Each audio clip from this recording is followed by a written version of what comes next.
Oke, assalamualaikum warahmatullahi wabarakatuh. Pada pada kali ini kita akan membahas tentang naive Bayes. Nah, sebenarnya untuk naive Bayes sendiri pernah dibahas pada praktikum yang kedua ya. Tapi kala itu kita hanya menggunakan studi kasus ringan. Contohnya yang sakit paru-paru dan tidak sakit paru-paru.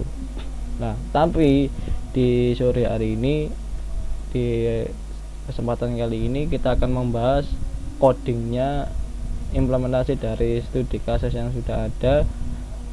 Kita gunakan bahasa Python untuk melakukan running source code-nya. Namun sedikit perbedaan di sini, kita akan menggunakan suatu data set, yaitu data iris yang telah kita download dari data iris itu sendiri. Yang data iris sendiri ini bisa digunakan pada machine learning yang lainnya. Contohnya kita tadi sudah membahas tentang neural network. Nah, itu data iris juga. Nah, ini kita sudah tersedia data iris yang sebanyak 150 data, dan di sini ada source code naive Bayes. Untuk sementara ini kita bahas secara logikanya naive Bayes dulu ya. Naive Bayes sendiri kita perlu mengidentifikasi mana negasinya, mana yang bersifat positif, dan mana yang akan digunakan untuk prediksinya. Contoh nih, ada sebanyak 90 dari 100 atau 90% orang yang sakit paru-paru itu ada yang bernilai 10 ya. 90% itu orang yang bersakit paru-paru, yaitu nilainya probabilitasnya 0,9 ini kan. Untuk orang yang dari yang perokok dan sakit paru-paru itu 60%-nya, yaitu 0,6. Sedangkan orang yang tidak perokok tapi sakit paru-paru yaitu 0,4. Nah, sedangkan apabila kita cari, kita sudah nemu nih 0,9 dan 0,6. Ya, untuk kita mencari probabilitasnya kalau pakai HIMAP, itu orang yang perokok yang sakit paru-paru itu 0,6 dikali 0,9. Sebenarnya kita cari kesamaan antara case yang sudah ada, misalnya X-nya apa, Y-nya apa, dan seterusnya apa. Nanti kita gabungkan prediksi itu menjadi satu nilai sintesis, yaitu kalau pakai metode HIMAP kita hanya menemukan nilai probabilitasnya berapa. Nah, sedangkan di naive Bayes kita akan memprediksi data iris yang ada di sini, ya kan. Data iris yang sebanyak 150 itu kita prediksi dengan kira-kira apabila kita mempunyai data set, data testing seperti ini. Apabila dia itu mempunyai nilai 5,7, 2,9, 4,2 dan 1,3 itu kira-kira termasuk di bagian mana sih, ya kan.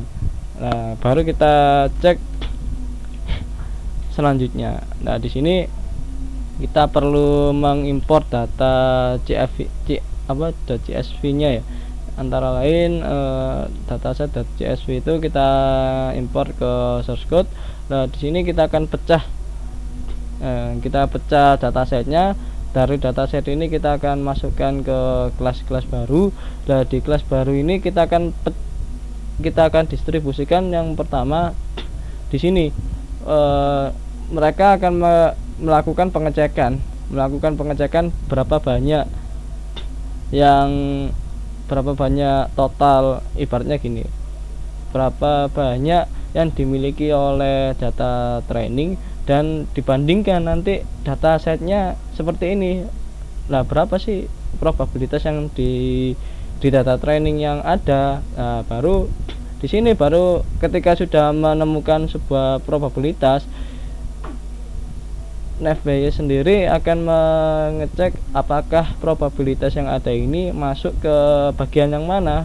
Nah, kalau kita pengecekan secara manual ya, secara manual kita bisa aja nih langsung search 5,7 2,9 ini berapa, misalnya 5,7 2,9 ini sebenarnya kalau datanya sama dia itu masuk di data iris di di cluster versi color. Apabila kita menjalankan Nest nya sendiri dengan set data testing yang ada kita jalankan. Nah, apabila data 5,7 2,9 4,2 itu masuk prediksi yang nomor 2. Nah, nomor 2 ini siapa? Nomor 2 ini dia masuk ke cluster data iris di versi color. Ya, didapatkan dari mana? Nah, di sini 5,7 2,9 4,2 dan seterusnya ya. Nah, kebetulan di sini tuh sama 4,2 1,3. Misal kita lakukan perubahan data testingnya menjadi misal 6,2. awalnya 6,2 2,9 4,2. Nah, apakah ini sama?